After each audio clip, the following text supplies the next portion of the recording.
Hello dear students, welcome back in the quantum classes, the finest, easiest and every way to learn the concepts of physics. Dear students, in previous lectures we have covered almost all the important topic of physics first part of class 12th. Okay, and from now we will going to start our new book physics second part.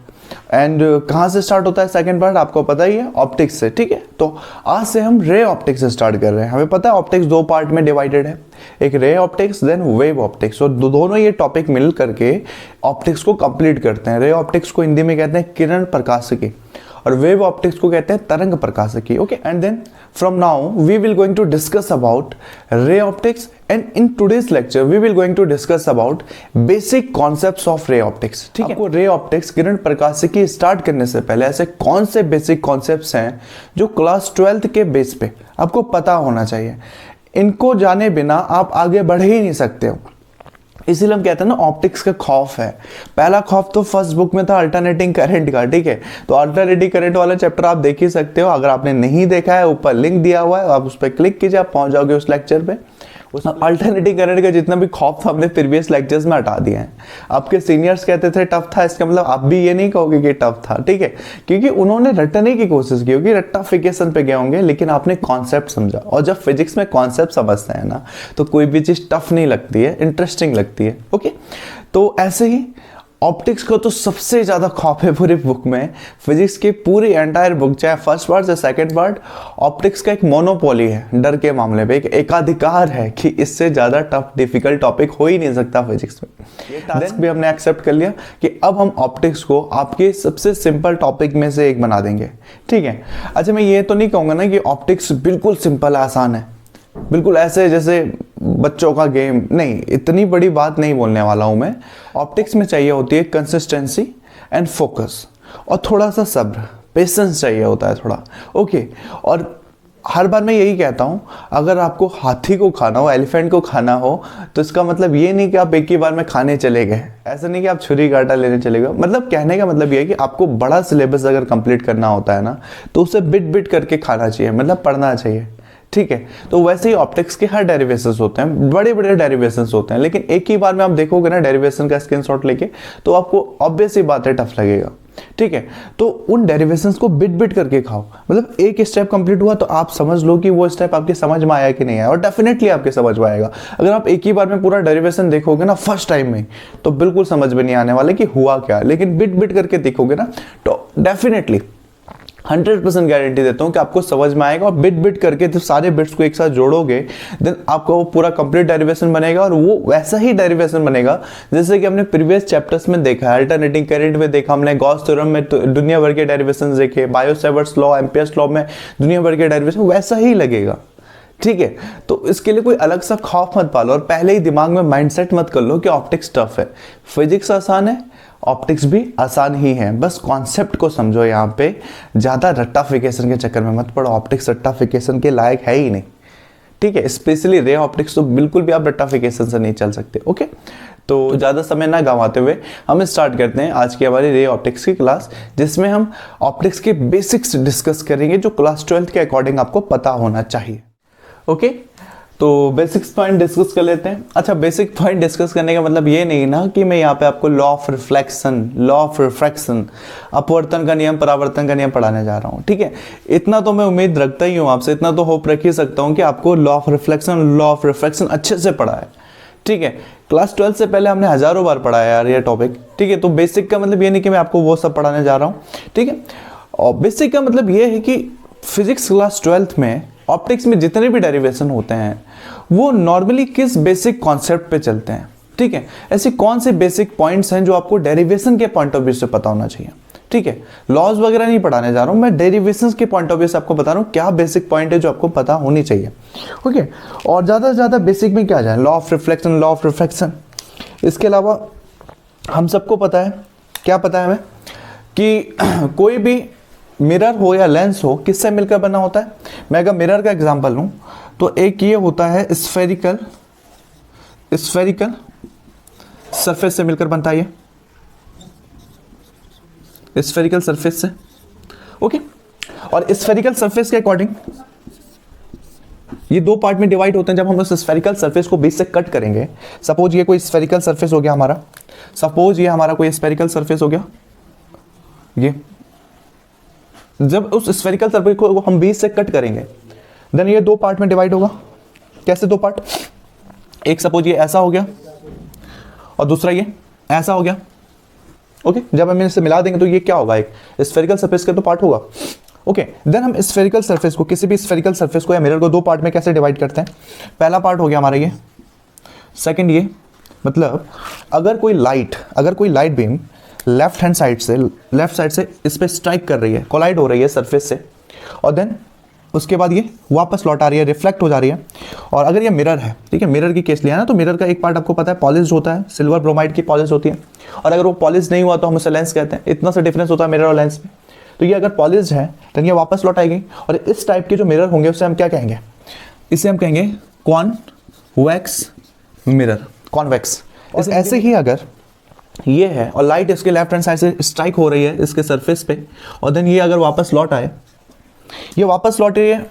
अच्छा, इससे पहले तो हमने इसको mirror में convert करना, तो mirror में पता है आपको सिल्वर ब्रोमाइड की पहले आपको पॉलिश करनी पड़ेगी, पॉलिश कर देंगे, देन वो वापस लौट आए। तो इस शेप में जो आपका स्फेरिकल सरफेस होगा उसे हम क्या कहते थे? ये कॉन्वेक्स था तो ये हो जाएगा कॉनकेव। इसे हिंदी में कहते हैं अवतल दर्पण। ये कॉन्वेक्स है, उत्तल दर्पण, और ये कॉनकेव है, इसे कहते हैं अवतल दर्पण। अगर पॉलिश नहीं हुआ तो इसे हम लेंस कहेंगे। तो इतनी तो बेसिक मैं आपको मानता हूं कि आपको पता होगा अब तक। ओके, और बाकी बेसिक्स क्या पता होना चाहिए आपको? देखिए, ये तो काफी ज्यादा बेसिक में चले गए, ठीक है, कि स्फेरिकल सरफेस को आप कट करोगे तो दो पार्ट में डिवाइड होगा, एक कॉन्वेक्स कहलाएगा, एक कॉनकेव कहलाएगा। पॉलिश है तो मिरर कहलाएगा, अगर पॉलिश नहीं है वो स्फेरिकल सरफेस तो लेंस। बाकी अदर चीजें क्या हैं जो आपको पता होनी चाहिए क्लास 12 ऑप्टिक्स को पढ़ने से पहले? कोई भी एक मिरर ले लेते हैं, सपोज ये कॉनकेव वाला ले लेते हैं। कॉनकेव मिरर है ऐसे में, तो किसी भी कॉनकेव मिरर का या किसी भी मिरर का एक सेंटर पॉइंट होता है, ठीक है। इस मिरर का कहीं ना कहीं एक ऐसा सेंटर पॉइंट होगा ऐसे यहाँ पे, और हम इस सेंटर पॉइंट को क्या कह देते हैं? हम इसे कह देंगे पोल। ये क्या हो जाएगा? इसे हम कह देते हैं पोल। इसे मैं कहाँ लिखूँ बॉस? इधर लिख देता हूँ P। और P क्या इंडिकेट करता है हमारा? P हमारा इंडिकेट करता है, P का मतलब हो गया हमारा पोल। इसे हिंदी में कहते हैं ध्रुव, ठीक है, ध्रुव। और किसी भी स्फेरिकल सरफेस का एक रेडियस होता है। ये आपका कॉनकेव मिरर है, अगर मिरर है तो पहले तो इसे पॉलिश कर दो बॉस, वरना ये मिरर नहीं होगा, ठीक है। तो ये अगर हम मिरर कह रहे हैं तो पहले हमें इसको पॉलिश कर देना पड़ेगा, चाहे वो डायग्राम में ही क्यों ना हो। हमने इसको पॉलिश कर दिया, देन ये मिरर, किसी भी कॉनकेव मिरर हो चाहे कॉन्वेक्स मिरर हो या लेंस हो, कोई भी स्फेरिकल सरफेस हो, उसका एक ना कोई सेंटर जरूर होता है, ठीक है। तो हम इसको मान लेते हैं कि इसका सेंटर इधर कोई पॉइंट होगा, ये इसका कोई सेंटर है हो गया, ओके। इसे सेंटर ऑफ कर्वेचर कहते हैं, ओके। अच्छा, ये सेंटर का क्या मतलब हुआ? वही चीज है ना, जैसे मैंने यहाँ कहा कि कोई भी मिरर या लेंस होता है स्फेरिकल सरफेस से मिलकर बनता है। स्फेरिकल सरफेस का मतलब ये यहाँ पर कटने से पहले, हम इसे कट किया तब ये कॉनकेव में बदला। कट करने से पहले ये ऐसा रहा होगा, पहले एक स्फेरिकल सरफेस फॉर्म कर रहा होगा ऐसे में, और किसी भी स्फेयर का एक सेंटर तो होता ही है, तो वो सेंटर हमने मान लिया इधर। और इस सेंटर को हमें किस चीज से शो करना है? हम इसे शो करते थे C से, C for centre, okay. Then ये हो गया, इन्हें हटा देते हैं, इनकी तो अब कोई जरूरत नहीं है हमें, इतना तो बेसिक आपको उम्मीद करता हूँ पता ही होगा पहले से। तो ये हो गया सेंटर ऑफ कर्वेचर। अच्छा, ये जो सेंटर ऑफ कर्वेचर और पोल के बीच की जो डिस्टेंस होती है, जो लाइन होती है, इसे हम कहते हैं रेडियस ऑफ कर्वेचर, ठीक है। किसी लेंस या मिरर की रेडियस ऑफ कर्वेचर हम इसे कह देते हैं, जो C और P की डिस्टेंस होती है। अच्छा, इधर हमने C को क्या कहा? C क्या है आपका? C है हमारा सेंटर ऑफ कर्वेचर। इसे हिंदी में कहते हैं वक्रता केंद्र। सेंटर ऑफ कर्वेचर को वक्रता केंद्र, ओके। और C और P के बीच की जो डिस्टेंस हो गई, हम इसे क्या कहते हैं? Centre of radius of curvature, वक्रता त्रिज्या कहते हैं। क्या है? C और P के बीच की डिस्टेंस। C और P के बीच की डिस्टेंस जो है CP इक्वल हो जाएगा हमारा रेडियस ऑफ कर्वेचर। ये हो जाएगा radius of radius of curvature, ठीक है। ये मतलब इसका मतलब ये है सी और पी के बीच की डिस्टेंस ये होगी ना हमारी, ये सी और ये पी के बीच की distance centre of radius of curvature, और इसे किस चीज से शो करते हैं, कैपिटल आर से, denoted by capital R. Okay, और क्या बेसिक चीजें हमें पता होनी चाहिए बॉस, और बेसिक चीजें हमें ये पता होनी चाहिए कि अगर सेंटर ऑफ कर्वेचर और पोल से हम लेफ्ट हैंड साइड और राइट हैंड साइड अगर कोई इमेजिनरी लाइन ड्रॉ करें आगे की तरफ ऐसे में, ठीक है, और इसके ऐसे में कोई इमेजिनरी लाइन अगर हम ड्रॉ करते हैं इससे आगे की तरफ, तो इस इमेजिनरी लाइन को हम कहते हैं प्रिंसिपल एक्सिस, ठीक है।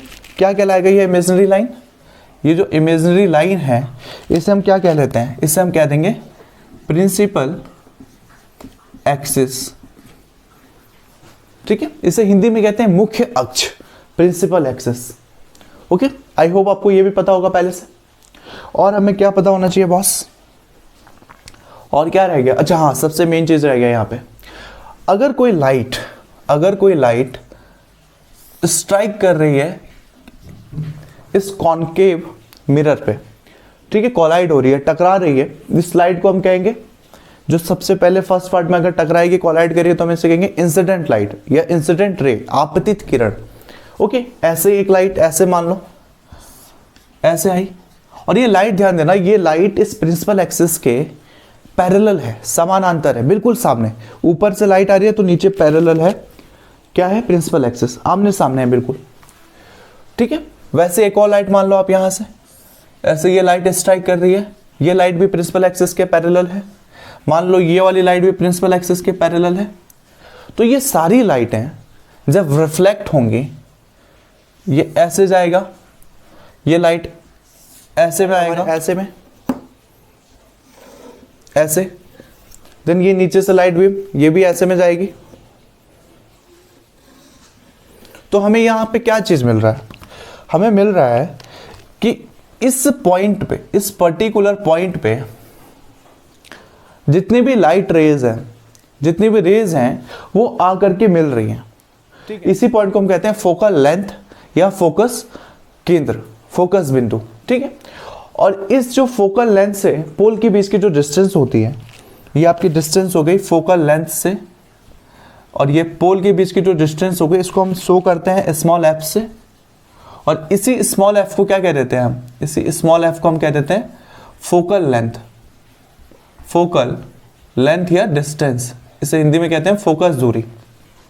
Is it clear? यहां से हमें क्या कंक्लूजन मिला, कंक्लूजन ये मिला कि अगर लाइट रेज प्रिंसिपल एक्सिस के पैरेलल चल रही हैं, देन वो एक पॉइंट पर आकर मिलेंगी प्रिंसिपल एक्सिस पे, और वो पॉइंट क्या कहलाता है, फोकल पॉइंट कहलाता है, या उस पॉइंट से लेंस या मिरर के बीच की डिस्टेंस फोकल लेंथ कहलाती है, ठीक है। तो अगर वो पैरेलल चल रही हैं किसी प्रिंसिपल एक्सिस के, देन वो फोकल लेंथ पर आकर मिलेंगे। तो ये बेसिक से चीजें हैं, ये बेसिक से टर्म्स हैं जो कि आपको कंपलसरी है, पता होना चाहिए। Okay, is it clear?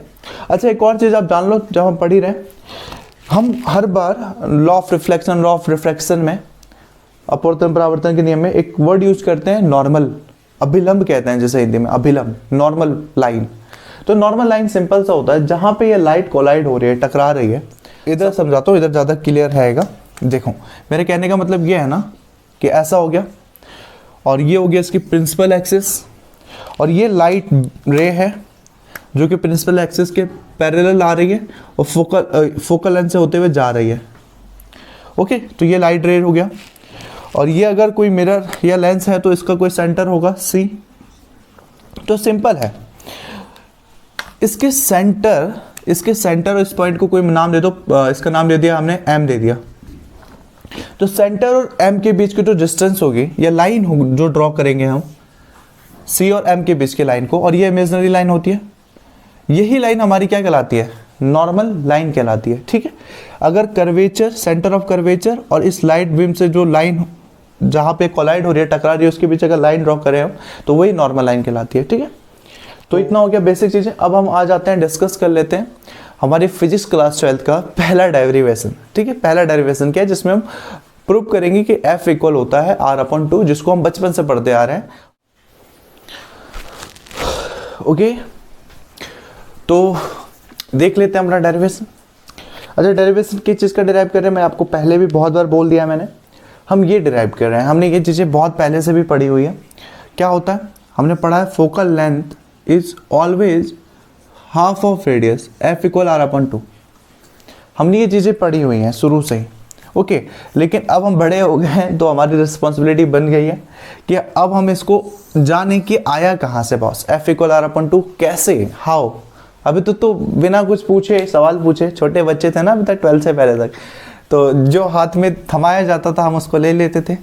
लेकिन अब हम बड़े हो गए, अब क्वेश्चनिंग करेंगे, समझदार हो गए, अब हम जानेंगे कि F इक्वल R/2 आया कैसे। तो देखो, ओके, तो देख लेते हैं क्या है इसमें। यहाँ पे हमने एक मिरर लिया हुआ है, प्रिंसिपल एक्सिस ली हुई है, और क्या लिया हुआ है, अपने डेरिवेशन को इजी बनाने के लिए, ऑप्टिक्स में हम कोई भी डेरिवेशन को इजी बनाने के लिए हम एक यहाँ पे लाइन ड्रॉ कर लेते हैं PQ। ये एक इमेजिनरी लाइन है, ठीक है, ये ऐसे होता नहीं है, रियल लाइफ में नहीं होता है, ये इमेजिनरी लाइन होता है PQ। और इससे हमारा जो मैथमेटिकल डेरिवेशन होता है ये थोड़ा सॉल्व करने में बहुत हेल्प मिलता है, ठीक है। कैसे मिलता है आपको आगे पता चलेगा, PQ का क्या रोल है यहाँ पे। ओके, और ये जो आपको ग्रीन लाइन दिख रही है CP, ये जो आपको दिख रही है C से P, ये एक नॉर्मल है। और नॉर्मल मैंने आपको बताया था ना, अब सेंटर ऑफ कर्वेचर को टच करते हुए, क्रॉस करते हुए, ये लाइट रे जहां पे टकराएगी, जहां कोलाइड होगी इस मिरर से, उस पॉइंट और इस सेंटर को आप मिला दो, कनेक्ट कर दो, देन ये क्या कहलाएगी, नॉर्मल लाइन कहलाएगी, ठीक है। तो ये क्या है आपका, ये हमारा ग्रीन वाली लाइन CP इक्वल, ये हो गई हमारी normal line. Is it clear? तो कंफ्यूज मत होना, नॉर्मल लाइन क्या होता है, हमें पता है ना नॉर्मल लाइन क्या करता है, किसी भी सरफेस के साथ 90 डिग्री का एंगल क्रिएट करता है, ठीक पता है। अगर कोई इंसिडेंट लाइट, ये जो लाइट अगर जा रही है तो हम इसे कहेंगे इंसिडेंट लाइट, मिरर से टकराती है और देन उसी मीडियम में वापस लौट आती है, उसी मीडियम में वापस रिटर्न आ रही है ऐसे में, तो इसको हमने दिखा दिया R, reflected right. Then according to law of reflection हमने पढ़ा है angle I is always equal to angle R, ठीक है, मिरर के केस में। देन क्या हो जाएगा, I और R के लिए, अगर ये I है, इंसिडेंट रे और नॉर्मल के बीच की जो एंगल है वो थीटा है, तो ऑब्वियस सी बात है रिफ्लेक्टेड रे, परावर्तित किरण और अभिलंब नॉर्मल के बीच की जो एंगल होगी वो भी क्या होगी, आल्सो थीटा, ठीक है। तो ये हो गया थीटा और ये थीटा, ओके। और हमें पता है, इससे पहले आपने पढ़ा होगा ये जेड रूल, याद होगा आपको, मैं तो इसे जेड रूल कहता हूँ, याद नहीं भी हो तो मैं आपको याद दिला देता हूँ। अगर यहाँ पर कोई एंगल थीटा है ना, तो ये भी कोई एंगल होगा, वो भी सेम होगा, जितना एंगल ये होता है उतना ये, अगर ये 2 थीटा होता तो ये भी 2 थीटा हो जाएगा, ये 3 थीटा तो ये भी 3 थीटा। तो मैं इसको ऐसे जेड रूल करके आप याद कर सकते हो, हम तो ऐसे याद करते थे। तो ये यहाँ पर ध्यान दो लाइट पे, ये लाइट अगर ऐसे में गई, P पे कोलाइड हो रही है, P से फिर C में आ रही है, तो यहाँ पर दिख रहा है एक एंगल क्रिएट हो रहा है, या एंगल क्रिएट हो रहा है, तो ये थीटा है, तो ये ऐसे जेड देख रहे हो ऐसा बन रहा है, तो ये भी आल्सो कितना होगा, एंगल थीटा होगा, ओके। अगर ये थीटा है, अगर ये थीटा है और ये P पॉइंट है और ये C पॉइंट है, तो ये C पॉइंट भी आल्सो थीटा एंगल होगा, क्रिएट करेगा, ओके। और एक और पॉइंट हम यहाँ पे लिखना छूट गया हमसे, हमें पता है ये लाइट अगर पैरेलल चल रही है प्रिंसिपल एक्सिस के, देन ये कहाँ पर आके मीट करेगी, प्रिंसिपल एक्सिस के फोकल पॉइंट पे मीट करेगी। तो ये जो पॉइंट है उसको हम F से दिखा देते हैं, और ये फोकल पॉइंट की मिरर के बीच की डिस्टेंस हो गई स्मॉल f, ओके। और जो यही हमने रूल अप्लाई किया, जेड वाला रूल, देखो अब अगर इस जेड रूल में ये तो P पॉइंट था और ये पॉइंट हो गया बॉस हमारा इस बार F, ये देखो ऐसे में P और ये ऐसे, और ये फिर ऐसे F, और फिर ये उधर जा रहा है Q की तरफ, तो ये Z क्रिएट कर रहा है। बट यहाँ पे ध्यान दो, इसमें ये अगर आप देख रहे हो पिंक वाली लाइन, ये जो इंसिडेंट लाइट है, ये देखो कितनी एंगल क्रिएट कर रही है, ये थीटा और ये थीटा, तो थीटा और थीटा कितना हो गया, 2 थीटा। तो यहाँ पे अगर क्रिएट हो रहा है 2 थीटा, तो F पे भी कितना क्रिएट होगा, 2 थीटा। तो ये थीटा और थीटा करके 2 थीटा हो गया। तो जो F पे जो इस F पॉइंट पे एंगल क्रिएट होगा, ये भी आल्सो कितना होगा, 2 थीटा होगा। ओके, 2 थीटा होगा। ये क्या था, एफ था, ठीक है, ये एफ था। आई होप कि आपको विजिबल होगा, अच्छे से क्लियर होगा ये डायग्राम, ठीक है। देख लेते हैं। Okay okay okay okay, clear है, ओके डन। उसके बाद बच्चा पार्टी क्या करेंगे हम, एंगल को तो क्लियर हो गया, थीटा 2 थीटा कैसे हुआ। इसके बाद हम आ जाते हैं अपने डेरिवेशन पे। क्या डिराइव करना हमने देख लिया है, कैसे डिराइव करना है वो देख लेते हैं, ठीक है। तो हम यहाँ पे सबसे पहले एक ट्राइंगल ले लेंगे सी पी क्यू, ये वाला triangle, triangle C P Q, ये पॉइंट दिख रहा है सी पी और क्यू पॉइंट। तो हम सबसे पहले यहाँ पे ले लेते हैं ट्राइंगल सी पी क्यू। अच्छा, आप समझ में आए मैंने क्यों कहा था, ये पी क्यू जो है ये इमेजिनरी लाइन है, लेकिन डेरिवेशन में हेल्प करता है हमारा। क्यों, अगर ये पी क्यू नहीं होता तो ये सी पी क्यू ट्राइंगल बनना पॉसिबल ही नहीं था, इसलिए हम पी क्यू को हेल्प के तौर पर यहाँ पे ड्रॉ कर लेते हैं अपने। तो ये हो गया सी पी क्यू। तो एंगल, तो इसमें हम देखते हैं टेन थीटा बराबर 10 एंगल सी पी क्यू में, इस ट्राइंगल सी पी क्यू में एंगल कितना है, थीटा है ना। तो हमने ले लिया टेन थीटा इक्वल कितना होता है, परपेंडिकुलर अपॉन बेस। अच्छा, इस ट्राइंगल को मैं अलग से ड्रॉ कर लेता हूं अगर आपको कोई डाउट हो। ये P हो गया, ये C हो गया, ये Q हो गया, ये एंगल हो गया थीटा, और क्या होता है परपेंडिकुलर अपॉन बेस। तो परपेंडिकुलर कितना हो गया, सामने थीटा के सामने के एंगल परपेंडिकुलर होती है, तो ये हो गया PQ, और बेस कितना हो गया बॉस हमारा CQ। अच्छा, ये हमने दिखाया नहीं है, यहाँ पे दिखा देना चाहिए था हमें। देखो ये C और इस लेंथ, इस सेंटर ऑफ कर्वेचर था ना C, तो सेंटर ऑफ कर्वेचर और मिरर के बीच की डिस्टेंस हम क्या कहते हैं, इसे रेडियस ऑफ कर्वेचर कहते हैं, कैपिटल R। ओके, तो ये हो गया रेडियस ऑफ कर्वेचर। ओके, तो ये PQ और इस एंगल के हिसाब से ये क्या हो गया CQ, और CQ के बीच की डिस्टेंस देखो, CQ के बीच की डिस्टेंस हमें नहीं पता है, लेकिन हमें C से लेकर के इस पोल के बीच की डिस्टेंस पता है। C से लेकर के हमें इस पोल के बीच की डिस्टेंस पता है। और क्योंकि ऑप्टिक्स में हम मानते हैं, लेट एज्यूम करते हैं कि ये Q पॉइंट और ये जो पोल है ये बहुत ज़्यादा नज़दीक है आपस में, तो इनके बीच की डिस्टेंस, Q पॉइंट और पोल के बीच की डिस्टेंस को हम नेग्लिजिबल मान लेते हैं। इसका मतलब C Q की डिस्टेंस C पोल के बीच की डिस्टेंस के इक्वल होगी। मतलब C पोल के बीच की डिस्टेंस हमने कितना लिया, सेंटर ऑफ कर्वेचर और पोल के बीच की डिस्टेंस को हम कैपिटल R लेते थे, रेडियस ऑफ कर्वेचर। तो वही radius of curvature also CQ के बीच की डिस्टेंस होगी। तो हमने ये जो ट्राइंगल में CQ किया है ना, इसको हम, इसके बीच की डिस्टेंस कितनी होगी, capital R। Is it clear? तो ये क्या था, tan theta equal perpendicular upon base, तो परपेंडिकुलर हो गया PQ और बेस कितना हो गया CQ, CQ के बीच की distance R। Is it clear? I hope इतना क्लियर होगा आपका। ओके, तो ये हो गया tan theta equal PQ upon CQ। CQ के मतलब कितना हो गया, R हो गया हमारा यहाँ पे। ओके, तो आगे चलते हैं। क्योंकि हमने कहा ऑप्टिक्स में डिस्टेंस और एंगल बहुत छोटे छोटे होते हैं, ठीक है।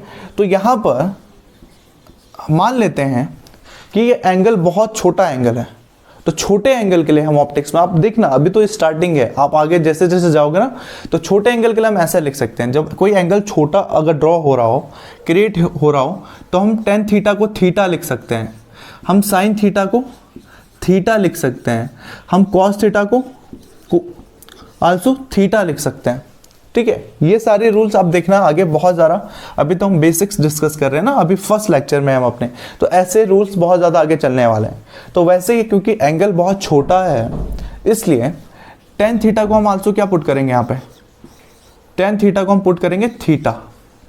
Is it clear? और इसलिए थीटा इक्वल क्या हो जाएगा यहाँ पे, इसलिए थीटा इक्वल हो जाएगा हमारे यहाँ पे, थीटा इक्वल हो जाएगा PQ upon R। Is it clear? Theta equal PQ upon R। और इसको हम ले लेते हैं इक्वेशन फर्स्ट। देखो कितना सिंपल है यार, पता नहीं क्यों ऑप्टिक्स का इतना खौफ बना के रखा हुआ है, देखना अभी कितना मजा आएगा, इतना सिंपल सा होता है। ये हो गया इक्वेशन फर्स्ट करके इसको छोड़ दिया। अब आगे बढ़ते हैं दूसरे ट्राइंगल में। एक दूसरा ट्राइंगल हम ले लेते हैं FPQ। ये ट्राइंगल दिख रहा है FPQ, छोटा सा ट्राइंगल है यहाँ पे, ये दिख रहा है आपको पी क्यू। तो हम लिख लेते हैं यहाँ पे in triangle F P Q.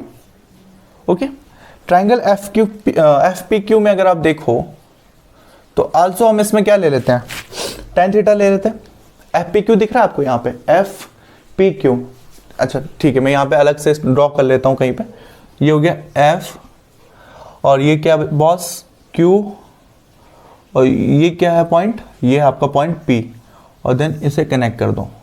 ये एंगल कितना क्रिएट हो रहा था, 2 थीटा, और एफ और क्यू के बीच की डिस्टेंस आल्सो हम कितना मान लेंगे, स्मॉल एफ। मैंने कहा था ना कि ये क्यू और पोल के बीच की डिस्टेंस नेग्लिजिबल हम मान लेते हैं ऑप्टिक्स में।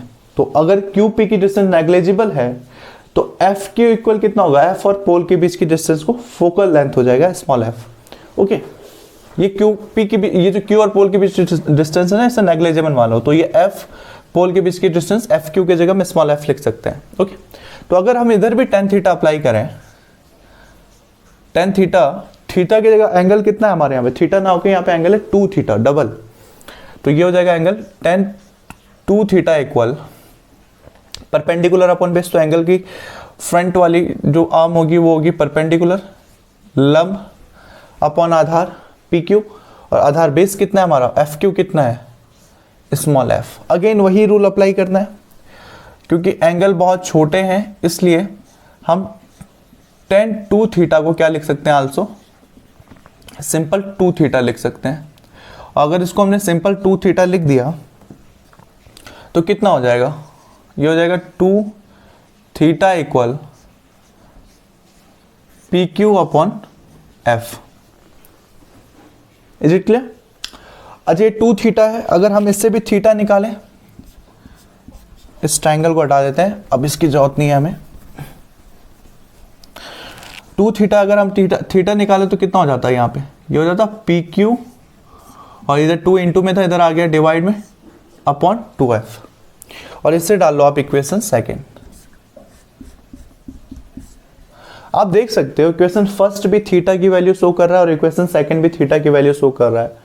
तो हम यहां पे ले सकते हैं फ्रॉम इक्वेशन 1 और 2 से, from equation first and second, दोनों इक्वल है एक दूसरे के, दोनों थीटा की वैल्यू शो कर रहे हैं।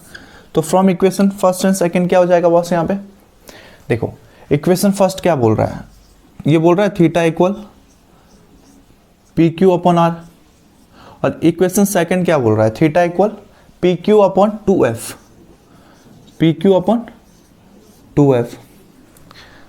Theta P Q upon R के भी इक्वल है, theta P Q upon 2f के भी इक्वल है। तो ये दोनों टर्म्स भी आपस में इक्वल होंगे, तो यहाँ पे थीटा हटा देते हैं, थीटा का काम इन दोनों को मिलाना था, उनसे मिला दिया दोनों पक्षों को। अब आप देख सकते हो पी क्यू इधर भी है, पी क्यू इधर भी है, दोनों साइड है, तो पी क्यू से पी क्यू कैंसिल, तो क्या रह गया बॉस यहाँ पे, सिर्फ पी क्यू से पी क्यू कैंसिल, तो ये ऊपर रह गया 1 upon R equal 1 upon 2f। Is it clear? और क्योंकि हमें क्या प्रूव करना है, हमें प्रूव करना है कि फोकल लेंथ जो होती है वो रेडियस की हाफ होती है, तो हमें f फाइंड करना है, f। तो f के लिए हम क्या करेंगे, इस 2 को ऊपर लेके भेजेंगे, तो ये 2 डिवाइड में ऊपर आ जाएगा, तो ये ऐसा हो जाएगा, ये हो जाएगा 2 upon R equal 1 upon f हो जाएगा बॉस। Is it clear?